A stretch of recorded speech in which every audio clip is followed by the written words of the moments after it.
하나님이 아브라함에게 약속하신 때가 가까우매 이스라엘 백성이 애굽에서 번성하여 많아졌더니 요셉을 알지 못하는 새 임금이 애굽 왕위에 오르매 그가 우리 족속에게 교활한 방법을 써서 조상들을 괴롭게 하여 그 어린아이들을 내버려 살지 못하게 하려 할세.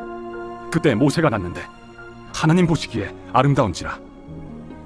그의 아버지의 집에서 석 달 동안 길리더니 버려진 후에 바로의 딸이 그를 데려다가 자기 아들로 기르매 모세가 애굽 사람의 모든 지혜를 배워 그의 말과 하는 일들이 능하더라.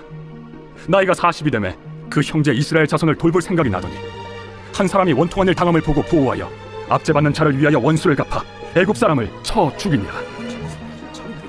그는 그의 형제들이 하나님께서 자기의 손을 통하여 구원해 주시는 것을 깨달으리라고 생각하였으나 그들이 깨닫지 못하였더라.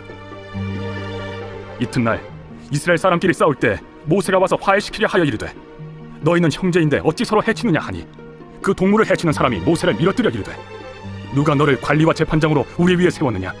내가 어제는 애굽 사람을 죽임과 같이 또 나를 죽이려느냐 하니 모세가 이 말 때문에 도주하여 미디안 땅에서 나그네 되어 거기서 아들 둘을 낳으니라. 계속되는 스데반의 설교가 오늘 본문에 나옵니다. 17절을 보면 하나님이 아브라함에게 약속하신 때가 가까우매 라고 합니다. 하나님께서 아브라함에게 약속하신 것이 무엇이었습니까? 자손에 대한 약속이었고 땅에 대한 약속이었죠.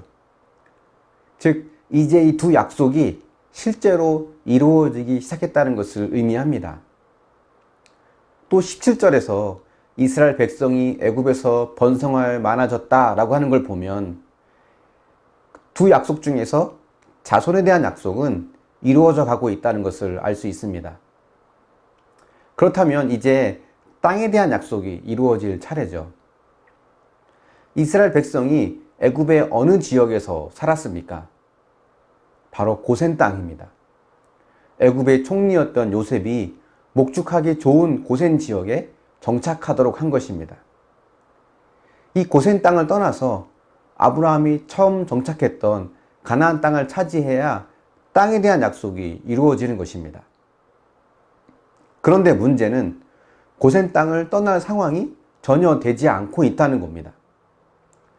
18절을 보니 요셉을 알지 못하는 새 임금이 왕 위에 올랐고 그 왕은 교활한 방법을 써서 이스라엘 백성들을 괴롭게 하여서 영원히 노예로 삼으려고 하였습니다. 겉으로 보여지는 현실만 보면 땅의 약속은 영원히 이루어지지 않을 것 같아 보입니다. 하지만 이걸 생각해 보십시오. 애굽을 떠나기 위해서 가장 먼저 무엇이 필요할까요? 그것은 애굽이 더 이상 살기 좋은 곳이 아님을 알아야 한다는 것입니다. 고센 땅이 목축하기에 좋은 곳이란 말은 목축을 주 업으로 하는 이스라엘에게는 가급적 오래 있고 싶은 곳이란 말이 됩니다. 만약 새 임금이 와서 이스라엘 백성들을 괴롭게 하지 않았다면 모세가 아무리 가나안 땅이 좋다고 말을 했어도 이스라엘 백성은 그냥 고센 땅에 계속 살고 싶어 했을 것입니다.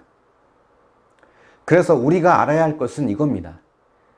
땅에 대한 약속은 전혀 이루어질 것 같지 않아 보이는 그 괴로운 시간들이 사실은 하나님께서 그 약속을 이루기 위한 준비 과정이었다는 것입니다.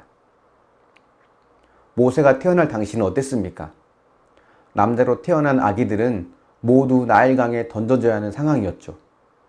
하나님은 그런 모세를 건져주시고 그 모세가 바로의 궁에서 살게 하신 것, 이 모든 것이 땅의 약속을 이루어 주시기 위한 하나님의 일하심이었다는 것을 알아야 합니다. 아무것도 하지 않으시는 하나님으로 느껴지지만 하나님은 쉬지 않고 일하고 계셨습니다. 오히려 준비되지 않고 일하지 않은 것은 하나님이 아닌 모세였고 이스라엘 백성이었습니다. 순간의 혈기를 참지 못해서 애굽 사람을 죽인 모세, 또 같은 민족 사람들끼리 싸우자 그 두 사람을 화해시키려고 했던 모세를 살인자로 보는 이스라엘 사람들의 모습, 이 모두가 아직 준비되지 않은 모습임을 우리에게 보여주고 있는 것입니다. 우리는 간혹 하나님께서 왜 아무 일도 하지 않으시지? 왜 침묵하시지? 라고 생각할 때가 있습니다. 이 코로나 상황에 하나님은 왜 침묵하실까? 확진자가 더 늘어나고 거리두기 단계가 올라가고 있는데 하나님은 뭐 하고 계시지? 라는 생각이 들 때가 있을 겁니다. 성경을 보면 우리가 보기에는 아무것도 안 하시는 것처럼 보이지만 하나님은 일하고 계셨음을 알아야 합니다. 오히려 아무것도 하지 않은 것은 바로 우리들입니다. 준비되지 않은 것이 바로 우리라는 거예요. 또한 학대를 당하고 고난을 당하던 그때가 땅의 약속을 이루어 주시기 위한 준비 과정이었다는 것을 우리가 알아야 하고요. 또 약속이 이루어지는 과정은 늘 번성하는 것만 있는 것이 아니라 때론 고난과 고통도 그 약속이 이루어지기 위한 과정 중에 하나라는 것을 알아야 합니다.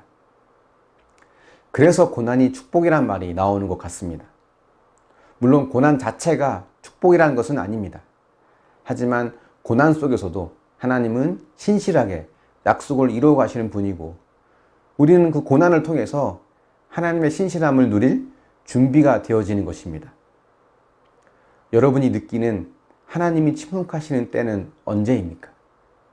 하나님께서 아무것도 하지 않으신다라고 느낄 때는 언제였습니까? 오늘 본문인 스데반의 설교 내용을 통해서 내 인생에서도 때로는 번성의 시간을, 때론 고난의 시간을 통해서 쉬지 않고 일하시는 하나님을 만날 수 있기를 축원합니다. 묵상해 보십시오. 하나님의 침묵으로 낙심했던 적은 무엇입니까? 그 시간이 있었기 때문에 하나님을 만날 수 있었음을 고백할 만한 경험이 있습니까? 잠시 기도하겠습니다. 사랑의 하나님, 오늘 본문에 나온 스데반의 설교를 통해서 우리 인생 가운데 때로는 번성의 때를, 때로는 고난의 때를 허락하시는 하나님을 우리가 이해하고 경험할 수 있기를 원합니다. 하나님의 약속이 이루어져 가는 그 시기에 하나님은 때론 고난을 통해서 그 모든 준비 과정을 이루어가고 계심을 우리가 보게 됩니다. 아무것도 안 하시는 것처럼 보이지만 하나님은 언제나 신실하게 쉬지 않고 일하셨음을 고백합니다. 오히려 준비되지 않은 것은 바로 우리들이었음을 또한 보며 주님 앞에 회개합니다. 주님, 아무것도 일하지 않으시고 침묵하시는 것처럼 보여지는 그 환경 속에서도 믿음의 눈을 떠서 하나님의 일하심을 보게 하시고 하나님의 구원의 때를 기다리며 잘 인내할 수 있도록 함께하여 주시기를 원합니다. 비록 그 모든 뜻을 헤아려 알지 못한다 할지라도 언제나 우리와 함께 하시며 쉬지 않고 일하시는 하나님을 신뢰하며 믿음으로 순종할 수 있도록 도우시고 역사하여 주시옵소서. 오늘 하루도 하나님께서 지켜주시며 마음 가운데 생기는 수많은 회의와 의심 속에서도 결국 하나님의 말씀을 붙들고 확신과 은혜 가운데 승리할 수 있도록 역사하여 주시옵소서. 감사드리며 예수님의 이름으로 기도합니다. 아멘.